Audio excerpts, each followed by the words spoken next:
Բարև ձեզ, այսօր մեր տաղավարում է Հայաքվե շարժման խորհրդի անդամ Ատոմ Մխիթարյանը։ Պարոն Մխիթարյան, բարև ձեզ, շնորհակալ եմ մեր հրավերը ընդունելու համար։ Բարև ձեզ, շնորհակալություն հնարավորության համար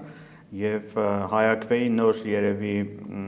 վերափոխումներից կխոսենք այսօր։ Այո, անշուշտ, հենց այսօր հայտարարություն է տարածել Հայաքվեն, արդեն հայկական քվե կուսակցության անունից, որ մասնակցում եք ընտրություններին։ Նախ հասկանանք, առանձին եք մասնակցելու, ինչ ձևաչափ եք մտածում մասնակցության եւ արդյոք Հայաքվեն մնում է, թե վերափոխվում է հայկական քվե կուսակցության։ Ձեր ընդհանուր նաև շարժման հետ կապված խոսենք, նաև մասնակցության ձևաչափի հետ կապված։ Ուրեմն, որպեսզի բոլորին պարզ լինի, միանգամից ասեմ, որ ոչ, նա չի վերափոխվում կուսակցության, այլ կուսակցություն է ստեղծվում կամ վերափոխվում է կուսակցությունը, նախկին կուսակցություններից մեկը անունն է փոխում, հայկական քվեով հանդես է գալիս եւ դա առանձին մաս է կազմելու Հայաքվե ազգային քաղաքացիական միավորման։ Բայց ես ուզում եմ մի քիչ պատմությունից սկզբից գամ, թե խոսքը որ կուսակցության մասին է, նախկինում կուսակցությունը 51-65 կուսակցությունը նախորդ ընտրություններին մասնակցել է 2021 թվականին մասնակցել է ընտրություններին, բավական պատկառելի թվով ձայներ է հավաքել եւ բայց չի անցել խորհրդարան, որովհետեւ շեմը չի հաղթահարել, բայց ստացվում է, որ ըստ էության այդ կուսակցությունը եւս միավորվում է Հայաքվե այդ մեծ ավելի միավորման հետ, որի մեջ արդեն նաեւ կա կուսակցություն, սա է, բայց ես դրան գալու որոշակի ուղի ենք անցել, փուլեր ենք անցել, ուզում եմ կարճ դրանց մասին մի քիչ պատմել, որպեսզի բոլորին պարզ լինի։ Հայաքվեն որպես նախաձեռնություն ծնվեց 2023 թվականին։ Ինչ նախաձեռնություններ, դա քաղաքացիական նախաձեռնություններ եւ այդ նախաձեռնությունը միտված էր քաղաքացիական նախաձեռնության պարլամենտ բերել մի օրինագիծ, որը քրեական օրենսգրքում փոփոխություններ էր ենթադրում եւ այդ օրինագծով նախատեսվում էր փոխել այն հոդվածները քրեական օրենսգրքի,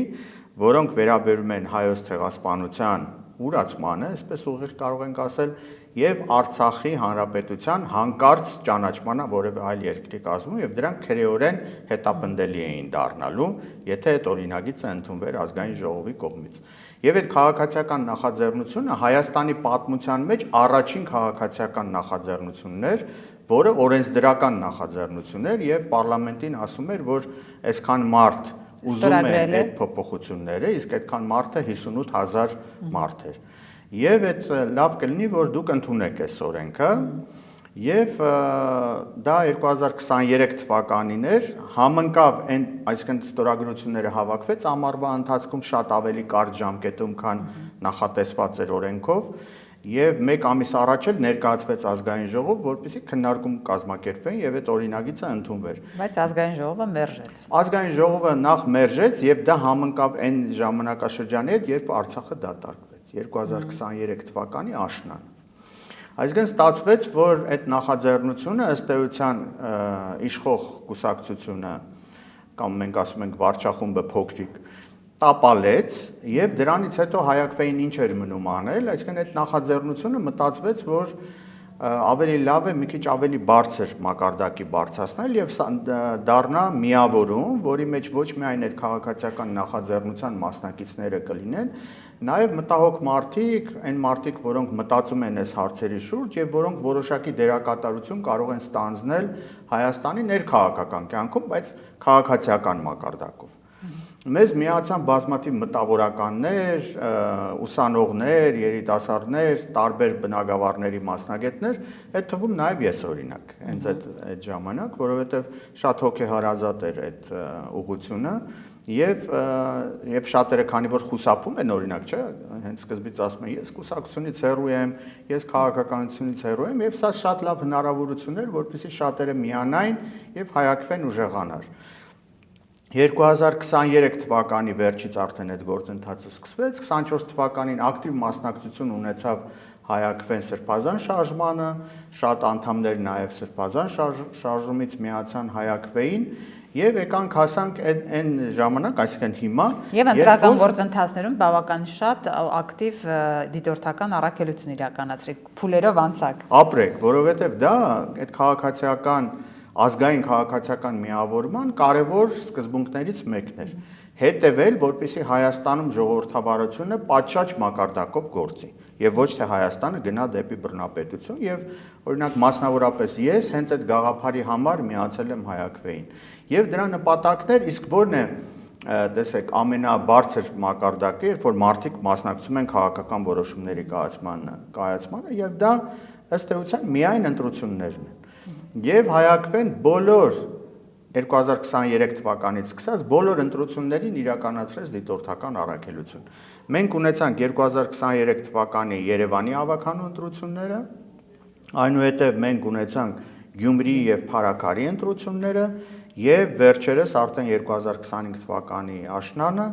Վաղաշապատի խոշորացված համայնքի ընտրությունները բոլոր տեղերում Հայաքվեն իրականացրեց դիտորդական առաքելություն հետաշխանությունը որոշեց որ պետք չէ դիտորդական առաքելություն հատուկորեն մշակեցին ձեզ համար այո եւ տեսան որ Հայաքվեն կարծես թե ուժ է հավաքում թափ է հավաքում դիտորդական առաքելությունով հսկում է եւ չի թույլ տալիս որպեսի եւ նախընտրական շրջանում եւ քարոզարշավի ժամանակ եւ հատկապես քվեարկության օրը խախտումներ լինի, որովհետեւ աչալուրջ հսկող պատրաստված դիտորդներ մենք ունենք, ընդ որում ավելի շատ, քան մնացած բոլոր դիտորդական առաքելությունները միասին վերցրած։ Եվ մտածեցին ինչ անենք, լավ, այս մարդիկ երևի մի քանի նիստեր կազմակերպեցին այդ առումով եւ որոշեցին Հայաստանում ժողովրդավարության արգելման եւ Հայաքվեի դեմ օրենք ընդունել։ Այդ օրենքը արտահայտվեց Հայաստանի Հանրապետության ընտրական օրենսգրքում փոփոխություններ կատարելու միջոցով։ Կներեք, ասում են դուք քաղաքականացված եւ կողմնորոշում ունեցող դիտորդական առաքելություն եք եղել, դրա համար չպետք է դիտորդը լինի ինչ-որ մի քաղաքական ուժին հարող, այլ պետք է չեզոքություն պահպանվի։ Այդ հիմքով չեզոքություն չեք պահպանել այդ ընտրական գործընթացների ժամանակ։ Այո, ճիշտ է, այդպիսի մտահոգություններ կար որոշ շրջանների մոտ եւ հատկապես իշխանության սատելիտ գրպանային հասարակական կազմակերպությունների մոտ, որոնք անցած տարվա 2025 թվականի աշնանը բողոք, դիմում, չգիտեմ, գործ հարուցելու մասին դիմումներ գրեցին կենտրոնական ընտրական հանձնաժողով, կենտրոնական ընտրական հանձնաժողովը նիստ գումարեց քննարկելու արդյոք Հայաքվեն խախտել է չեզոքության սկզբունքը։ Ուրեմն նրանք դե ուզում էին, որպեսզի հենց այն ժամանակ կասեցվեր Հայաքվեի գործունեությունը որպես դիտորդական առաքելություն եւ ամեն ինչ ավելի հեշտ կլներ Վաղաշապատում օրինակ ձայները կլիներ ոչ թե այնքան ինչքան եղան, այլ գուցե դրանից 2 անգամ ավել, ոչ ոք չգիտի, իշխող կուսակցության մասին եմ ասում։ Կենտրոնական ընտրական հանձնաժողովը քննեց հարցը, մենք ներկայացրեցինք մեր դիրքորոշումը եւ կարճվեց։ Այսինքն կենտրոնական ընտրական հանձնաժողովը գտավ իր որոշմամբ, որ Հայաքվեն որևէ բան չի խախտել, նա իսկապես իրականացրել է անկախ դիտորդական առաքելություն անկողմնակալ եւ իսկապես դա այդպես էր, որովհետեւ եթե մարդիկ հետաքրքրվում են, կարող են հենց կենտրոնական ընտրական հանձնաժողովի կայքում մեր Հայաքվեի ինտերնետային կայքում դրված է մեր հաշվետվությունը, որտեղ շատ մանրամասն գրված է ինչ եղավ, ինչպես եղավ եւ այնպես չի որ թիրախը ուղղված է միայն իշխող քաղաքական խմբակին, այլ նաեւ այնտեղ ընդդիմադիր ուժերի կողմից որոշակի խախտումներ կային, որոնք մենք արձանագրել ենք եւ բաց այդ ամբողջը դրել ենք, ընդ որում նաեւ թարգմանել ենք տարբեր լեզուներով եւ ուղարկել ենք մեր գործընկերներին կամ հետաքրքրված բոլոր քաղաքական եւ ոչ քաղաքական ուժերին, որպեսզի տեղյակ լինեն։ Այսինքն այդ փուչիկը պայթեց, որ Հայաքվեն կողմնակալ դիտորդական առաքելություն է իրականացնում, դա միայն փոքրիկ խմբակի կարծիք էր ըստ էության։ Հիմա դրանից հետո ինչ պիտի մարդիկ մտածեին։ Մտածեին, եկեք գիտեք ինչ անենք, եկեք օրենքը այնպես փոխենք, որ այդպես է, չէ՞, օրինակ, եթե այս, չգիտեմ, նախարարի աշխատավարձը օրինակ, չգիտեմ, քիչ է,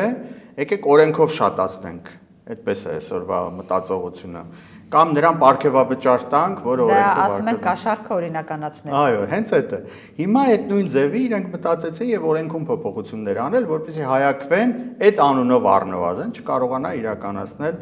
այդպես աչալուրջ դիտորդական առաքելություն, վերցրեցին այն 3 պահանջները կամ պայմանները, որ կային հասարակական կազմակերպությունների համար իրականացնելու անկախ դիտորդական առաքելություն, այդ 3-ը գումարեցին եւս 8 պայման եւ պահանջները դարձան 11 կետ, որոնց պետք է բավարարի կազմակերպությունը,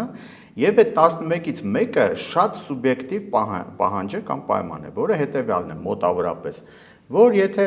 դիտորդական առաքելություն իրականացնող կազմակերպության ղեկավար կազմում գտնվող որևէ մեկը իր կյանքի ընթացքում երբեմն, չգիտեմ, երբ, ասենք թե սրանից 1 տարի առաջ, 5 տարի առաջ հրապարակային խոսք է ասել եւ քննադատել է օրինակ այդ ժամանակ ընտրություններին մասնակից որևէ կուսակցության կամ կուսակցության ղեկավարի կամ ներկայացուցչի,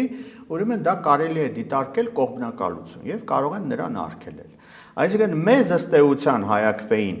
դրթեցին, որպեսզի նա մեկ աստիճան էլ իր կազմակերպվածության աստիճանը բարձրացնի, չէ՞։ Տեսեք, մենք քաղաքացիական նախաձեռնություն էինք, այո, միավորում էինք, հիմա մեզ ուրիշ բան չի մնում, քան բարձրանալ եւ քաղաքական մակարդակում փորձել հարցերը լուծել։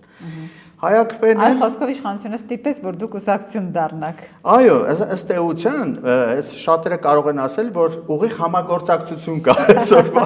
իշխանության հետ։ Դրթել են ձեզ։ Այո, եւ այդ համագործակցությունը իր պտուղները բերեց եւ այո, Հայ-ԱԿՎ-ի ներսում ձևավորվեց ըստ էության կուսակցություն, ինչպես քիչ առաջ ասացինք, դա նախկինում ընտրությունների մասնակից 51-65 կուսակցություններ, որը իր անունը փոխեց եւ դարձավ Հայկական քվե ազգային ժողովրդավարական կուսակցություն եւ այդ կուսակցությունը ըստ էության դարձավ գործիքներից մեկը, որ Հայ-ԱԿՎ միավորումը օգտագործելու է քաղաքական գործընթացներին ակտիվ մասնակցության համար։ Վերջապես հասանք այն հարցին, միայնակ է գնալու ընտրություններին, թե այլ ուժերի հետ, ինչպես է քննարկում եղել է, ինչ եք որոշել։ Ուրեմն մենք ունենք հետաքրքիր մի բանաձև, որ մենք ընտրություններին կմասնակցենք այն պարագայում, երբ ընտրությունները չտապալենք, որովհետև մենք չենք ուզում դառնալ գործիք այս պարագայում, իսկ մենք շատ լավ ուսումնասիրում ենք նաև ժողովրդի տրամադրությունները, ձգտումները, ցանկությունները եւ լավ պատկերացնում ենք, թե մոտավորապես ինչքան հնարավորություն կունենա ընդդիմադիր ուժերը, կոնկրետ որ ուժերը ինչքան ձայն հավաքեն։ Դրա համար Հայ-ԱԿՎ-ն դեռևս 2025 թվականի աշնանը հանդես եկավ հայտարարությամբ, դա տեղի ունեցավ Հայ-ԱԿՎ հավաքի միջոցով Ծիծեռնակաբերդում եւ հայտարարության բովանդակությունը այն էր, որ Հայաստանում քաղաքական գործընթացների վրա էական ազդեցություն ունենալու համար ազգային ուժերի միավորում է անհրաժեշտ եւ համատեղ ուժերով մասնակցություն ընտրություններին, ընդ որում կարևոր չի պարլամենտական ընտրություններ են, ցանկացած ընտրություններ։ Եվ դա էր պատճառը, ընդ որում, որ օրինակ մենք խորհուրդ էինք տալիս վաղաշաբաթի ընտրություններին էլի միավորված դաշինքներով հանդես գալ եւ մեր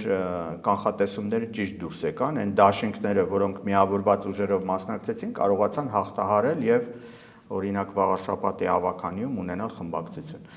Մենք նույն ուղիով գնում ենք, այսինքն նույն տրամաբանության մեջ եւ Հայ-ԱԿՎ-ն հիմա եւս հորդորում է, որպեսզի Հայաստանում ձևավորվի մի քանի անցողիկ, շատ ուժեղ քաղաքական դաշինքներ, որոնցով հնարավորություն կլինի խորհրդարանում էական եւ ազդեցիկ ներկայություն ունենալ, մեծ բևեռների մասին է խոսքը։ Այո, եւ կարողանալ էապես ազդել process-ների վրա քաղաքական դաշտում որոշումներ կայացնելու։ Մենք ունենք բանաձև, որը ես ուզում եմ ասել եւ ուզում եմ, որ բոլորը հետևեն այդ բանաձևին առաջիկա ընտրությունների ժամանակ, բանաձևը ընդամենը երկու կետից է բաղկացած։ Առաջինը պետք է ընտրություններին ընդդիմադիր բոլոր ուժերը մասնակցեն, ինչպես դուք ասացիք, բևեռների միջոցով, այսինքն կոնսոլիդացված քաղաքական այո ուժերի միջոցով, որպեսզի հնարավորություն չտրվի ձայները փոշիացնելու,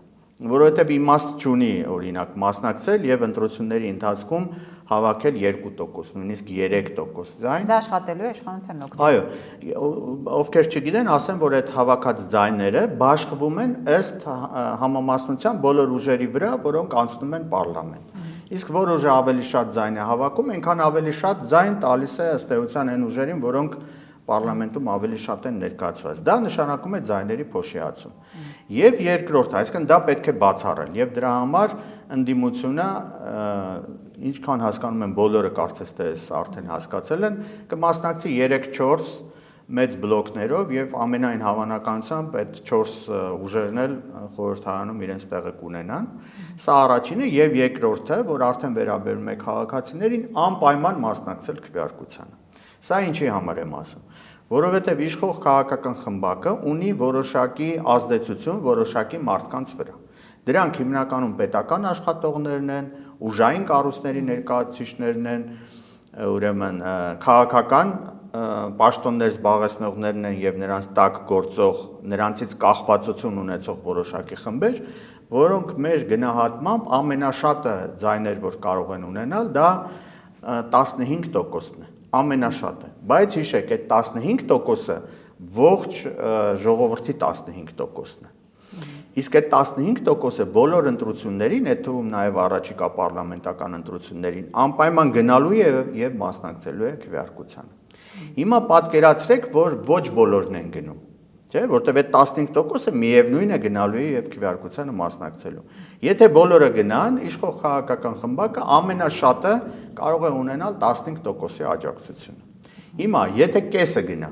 քվեարկության քաղաքացիների, 15%-ը ինչ է անում, 2 անգամ մեծանում է։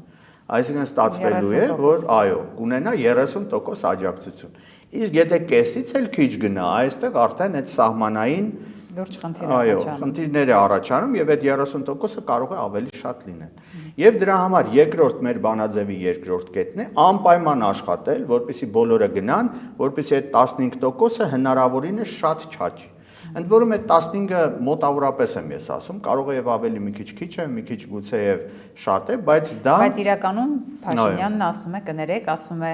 այս ընտրություններում բոլոր ընդդիմադիրները միասին ջախջախիչ փոքրամասնություն են լինելու։ Ոչ իհարկե, դա այդպես չի։ Վստահությունը որտեղից է գալիս իշխանության, այս լիարժեք վստահությունը, որ իրենք մեծամասնություն են լինելու։ Դե գիտեք, այդ ասում են բանը,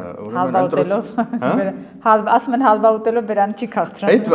Այդ առաջինը, այո, այդ ասելը կարելի է ասել։ Եվ մյուս բանը, որ ասում են, ուրեմն երբ են ամենաշատ մեծ սուտը խոսում, երբ որ ասում է ընտրություններն են մոտենում, եւ դա բնական է, եւ երբ որ որսորդներն են, չէ, իրար մեջ խոսում, թե ինչպիսի մեծ որս ես կատարեցի, ամեն մեկը պատմում է իր բռնած օրինակ, չգիտեմ, ձկան, եթե ձկնորսներ են կամ իր կենթանու չափերը, դա ինչքան մեծ կարող է լինել, այսինքն դա շատ նորմալ խոսակցություն է, խոսույթ է, որը անընդհատ մենք տեսնելու ենք եւ ոչ միայն իշխող խմբակցության խմբի, փոքրիկ խմբի, այլ նաև մյուսների կողմից, այսինքն բոլորը ասելու են, որ այո, մենք հաղթող ենք լինելու, բայց իհարկե սոցիոլոգիան ուրիշ բան է ասում, այս պահի դրությամբ բոլոր ընդդիմադիր ուժերի ձայները ավելի շատ է եւ էապես ավելի շատ է, քան թե իշխող խմբակի։ Ուղղակի այստեղ մի կարևոր բան կա, որպեսզի բոլորը իմանան, ահագին մեծ ընտրազանգված, այսինքն մարդկանց խումբ դեռևս կողմնորոշված չի։ Իսկ այս առաջիկա ակտիվությունը բերելու է նրան, որ նրանք կողմնորոշվեն հատկապես դեպի ընդդիմադիր ուժերը, որոնք ապագա խորհրդարանում լինելու են իշխանություն, իսկ այսօրվա իշխանությունը սիրով կդառնա ուրեմն ընդդիմություն եւ շատ լավ կաշխատի, ասեմ, խրախուսելու ենք։ Այո, որպես ընդդիմություն խրախուսել ենք, որպեսզի նրանք աշխատեն։ Հիմա կան քաղաքական ուժեր, դեր ասած բևեռներ, Գագիկ Ծառուկյանը իր առաջարկ Հայաստանում, որ ասում է ես նոյանտապան եմ կառուցում, եկեք իմ հետ համախմբվեք, Թաթոյանը, Մերձևովը, այս բոլոր քաղաքական ուժերի հետ կապված ունեք որոշակի քննարկում, որի հետ կցանկանաք համագործակցել կամ արդեն կան որոշակի բանակցություններ, որոնք հստակ ցույց են տալիս, որ դուք կարող եք այդ ուժերի հետ նույն դաշտում լինել։ Կան նման բանակցություններ այս պահին։ Այո, կարող եմ ասել, որ բանակցություններ կան, հանդիպումներ եւ քննարկումներ ունենում ենք բոլոր ուժերի հետ, որոնք պատրաստվում են առաջիկա ընտրություններին մասնակցել եւ զգում ենք, որ բոլորի մոտ այդ գիտակցությունը կա, որպեսզի ձևավորվեն կոնսոլիդացիոն կենտրոններ, որոնցից մեկը իսկապես Գագիկ Ծառուկյանն է իր առաջարկ Հայաստանին այդ կարգախոսով, մյուսը այսօր գործող նաեւ ընդդիմադիր խմբակցությունն է ամենամեծ ազգային ժողովում Հայաստան դաշինքն է, որ իրական շանսեր ունի, ամենամեծ աջակցությունը ունի եւ մենք դա զգում ենք մեր հանդիպումների ընթացքում Մերձևով շարժումը վերջերս ձևավորված ուժեղ Հայաստան կուսակցությամբ եւ ամենայն հավանականությամբ, որտեղ ամենայն հավանականությամբ, որովհետև դեռ վերջնական որևէ բան չեն կարող ասել, հայաքվեն եւ նրա նման ուժերը, որոնք որոշակի աջակցություն ունեն հասարակության մեջ եւ նրանց միավորող ուժը, որը կմասնակցի առաջկա խորհրդարանական ընտրություններին, դա կլինի, որոնք էապես կկարողանան փոխել լանդշաֆտը քաղաքական Հայաստանում եւ ունենալ պատկառելի ներկայություն ազգային ժողովում։ Տեսեք, հիմա ասում են կա 3 բևեռ հստակ ընդդիմադիր, ինչպես նշեցիք, Ուժեղ Հայաստանը, Հայաստան դաշինքը, Ծառուկյանն է եւ 4-րդը պետք է ձևավորվի, որովհետեւ ընտրություններից հետո կոալիցիոն ձևաչափով կարողանան իրավիճակ փոխել։ Այս տարբերակը ձեր կարծիքով ճիշտ է, որովհետեւ այստեղ քննադատությունն է գալիս իշխանության կողմից, որ դուք խաբելու եք հասարակությանը, քվե ստանաք, հետո գնաք միավորում եք մեկ այլ ուժի հետ, այսինքն այս տարբերակները, այս քննարկումները ճիշտ են այս փուլում, թե ամեն դեպքում պետք է այլ մարտավարությամբ առաջ գնալ։ Ինձ թվում է ճիշտ են այդ, որովհետև գիտեք,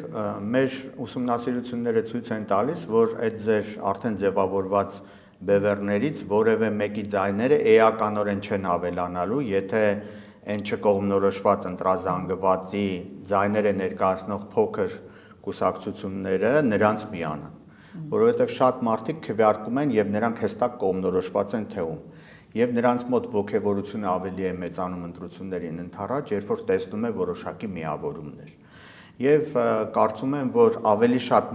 մարդկանց ներգրավելու ընտրությունների մեջ, այսինքն նրանց քաղաքական մասնակցության ակտիվությունը բարձրացնելու համար անհրաժեշտություն է այդ մնացած ուժերով, որոնց մեջ կարող եմ նույնիսկ թվարկել, թե ովքեր կարող են լինել, որովհետև վերջնական որևէ բան չկա եւ ժամանակ էլ դեռ կա, փառք Աստծո, միասնության թևերը շատ մոտիկ եւ էլի ազդեցիկ քաղաքական ուժ է, կարող ենք հիշել ապրելու երկիրը, որը շատ լավ վերջին շրջանում մասնակցել է, չնայած 21 թվականին է ձևավորվել, բայց դրանից հետո մասնակցել է մի շարք տեղական ինքնակառավարման մարմինների ընտրություններում եւ պատկառելի ներկայություն ունի որոշ համայնքներում, այդ թվում օրինակ Փարաքարում, որտեղ գիտեք ինչպես իրադարձություններ եղան, առանձին անհատներ, որոնք էական ազդեցություն ունեն հասարակական հարաբերությունների ձևավորման վրա, ծանրակշիռ խոսք ունեն եւ նրանք ամենայն հավանականությամբ կլինեն հենց այս նոր ձևավորվող դաշինքում, որտեղ հայակվեն կունենա իր ուրույն, այսպես ասած, տեղը։ Իշխանությունն ասում է իմ օրակարգը հստակ է, ես գալիս եմ մեր երկրին խաղաղություն բերելու համար, որը պետք է լինի ընդդիմադիր, մեծ հաշվով գլոբալ ընդդիմության օրակարգը։ Նույն խաղաղության օրակարգի հետ կապված իշխանությունից տարբեր ծրագիր կա, թե այլ օրակարգ պետք է բերի ընդդիմությունը, որ օրակարգը հանրային աջակցություն կստանա այս պահին։ Գիտեք, բանը, մի այդ ուրեմն դիլեմա առաջացել է շատ արհեստականորեն, որովհետև մեր ժողովուրդը դարեր շարունակ եղել է ամենախաղաղասեր ժողովուրդը։ Երբեք դուք չեք գտնի մեր պատմության մեջ, որ հայ ժողովուրդը լինի ինչ-որ ագրեսիվ, անընդհատ ուզենա պատերազմել, ընդհակառակը մեր պատմությունը ցույց է տալիս, որ մենք հակառակ կողմն ենք եղել միշտ, այսինքն մեզ են ճնշել միշտ, մեզ վրա են հարձակվել եւ մենք մեր արժեքների պաշտպանելու համար, արժեքները պահպանելու համար միշտ պաշտպանվել ենք, որպեսզի մեր ինքնությունը չկորցնենք։ Հիմա իշխող վարչախմբի մենք խաղաղության, դուք պատերազմի ուժեր եք, դուք պատերազմի հրձիկներ եք։ Այսպես է դիլեման։ Հա, ես հասկանում եմ իհարկե եւ շատերը գնում են այդ մտածողության հետևից, որ ոչ ոք, նորից եմ ասում, ոչ ոք Հայաստանում պատերազմ չի ուզում, ոչ ոք, որ խելացի մարդը, որ գոնե մի քիչ մտածողություն ունի, կուզենար պատերազմ ունենալ եւ այդ պետք է մի կողմ դնել ընդհանրապես, որովհետեւ այստեղ գիտեք հարթ մտածողություն չի։ Դա այն մարդկանց համար է, նաեւ ասողներին եսի նկատի ունեմ, որոնց մտածողությունը հարթ է կամ հայերեն տափակ բառը կա։ Տափակ է։ Այ մի քիչ որ վերևից նայենք այդ ամբողջ օրինակ եռաչափ տարածության մեջ ընդհանրապես այդ դիլեման դուրս է գալիս։ Մենք կողմնակից ենք զարգացած Հայաստան ունենալու, ուժեղ Հայաստան ունենալու, Հայաստան, որը միջազգային հարաբերություններում հեղինակություն ունի, եւ Հայաստան, որտեղ կառավարում են ոչ թե 7 տարի նույն դասարանում մնացածները, ոչ թե բարձրագույն կրթության դիպլոմներ չունեցողները, այլ Հայաստան, որտեղ կառավարում են պրոֆեսիոնալները, Հայաստան, որտեղ կառավարում են միջազգային բարձր հեղինակություն ունեցող մարդիկ։ Այսպիսի Հայաստանի պարագայում մենք ընդհանրապես այդ դիլեման կդնենք մի կողմի վրա։ Պետք է ուժեղ դիրքերից բանակցել։ Հայաստանին պետք է նոր բանակցող միջազգային հարաբերություններում, որը շատ մեծ իմպուլս է տալու նաև ներքին խնդիրներին։ Այդ երբ որ ասում եք բանակցողի փոփոխություն պետք է լինի, դա շատերը այս կերպ են նաև հասկանում, որ պետք է լինի ընդդիմության մի լիդեր, որը կարողանա հետ շրջել այն պայմանավորվածությունները, որը տեղի է ունեցել այս ընթացքում Նիկոլ Փաշինյանի իշխանության օրոք։ Արդյոք ձեր կարծիքով պետք է այդ բանակցությունները այդպես գլխիբար տալ եւ ամեն ինչ սկսել նորից, թե կարող ենք վերափոխել այն ինչ կա, շտկել, անցնել առաջ։ Մենք ի տարբերություն նոյեմբերի 9-ի հայտարարություն, օգոստոսի 8-ի հայտարարություն, այդ պայմանավորվածությունները պետք է փոխել, թե պետք է շտկել։ Ի տարբերություն ասեմ, ուրեմն ներկա վարչախմբի եւ նրա պարագլխի, մեզ մոտ այդպես զրոյական կետից սկսելու բնավ ձգտումներ չկա, որովհետեւ դու չես կարող ամեն ինչ չեղարկել, դա ավելի շատ վնասակար է լինելու։ Այո, մենք սկսելու ենք այն կետից, երբ որ մենք իշխանություն ենք վերցնելու Հայաստանում եւ շարունակելու ենք այդ կետից, բայց դա չի նշանակում նույն ուղով շարունակել։ Մենք փոխելու ենք վեկտորի ուղղությունը։ Սա աշխարհաքաղաքական վեկտորը չի, խնդրում եմ ճիշտ հասկացեք, ուրեմն աշխարհաքաղաքական վեկտորները ըստ էության հիմա էլ այդքան այնպես չի, որ շատ փոխված են Հայաստանի, մենք այդ վեկտորները ուղղելու ենք մեր ներսը, որպեսզի մենք ունենանք իսկապես հզոր զարգացած լավ հայրենիք, որտեղ յուրաքանչյուրը կուզենա ապրի, ոչ թե թողի գնա այստեղից։ Եվ ավելին ասեմ, այլ այնպիսի հայրենիք, որը Հայաստանի Հանրապետության սահմանները չեն, այսօր խնդրում եմ ճիշտ հասկացաք։ Այնպիսի հայրենիք, որտեղ յուրաքանչյուրը, հատկապես Սփյուռքում մեր պոտենցիալը, որ մենք ունենք, կուզենար իսկապես ներդրումներ ունենալ եւ մարդկային կապիտալի եւ ֆինանսական կապիտալի եւ Հայաստանը կարողանար իսկապես զարգացնել եւ համակայլ քայլել աշխարհի առաջադեմ երկրների հետ։ Այստեղ ձեր ընդդիմությունը կքննադատեր, կասեր, ահա դուք էլի ընկաք հայրենիքի հետևից, իրական պետությունը չգնահատելով։ Ես ճիշտն ասած երկար տարիներ, քանի որ կրթության ոլորտում եմ ավելի շատ մասնագիտացած, կրթության կազմակերպիչ եմ, կառավարիչ եմ, դեկան եմ համալսարանում եւ կուզենայի ասել, որ այն ազգային արժեքները, ընդհանրապես այն արժեքները, որոնցով ես ձևավորվել եմ եւ ինձ նմանները շատերը, ես կյանքում չեմ փոխի։ Եվ այդ արհեստական բաժանումները, չգիտեմ, Արարատ, Արագահաց, այդ ամբողջը խոսում է նրա մասին, որ իշխող քաղաքական ուժը ուղղակի մանիպուլացնում է։ Հասկանում եք, ամեն ինչ հեշտ է, երբ որ սահման ես գծում եւ բոլորին բաժանում ես երկու մասի։ Այդ սահմանները մենք ջնջելու ենք եւ համերաշխություն ենք բերելու հասարակության մեջ, որովհետեւ միայն համերաշխությունն է, որ նպաստելու է Հայաստանի իսկապես զարգացմանը։ Իսկ դա արվելու է արդար հասարակարգ կառուցելու միջոցով։ Արդար, որտեղ այն մարդիկ, որոնք ունեն համապատասխան գիտելիքներ, փորձ ու հմտություններ, նրանք ավելի գնահատված կլինեն, քան թե նրանք, որոնք դեռևս չունեն, բայց տեղ ունեն աճելու։ Շնորհակալություն, պարոն Մխիթարյան։ Շնորհակալություն։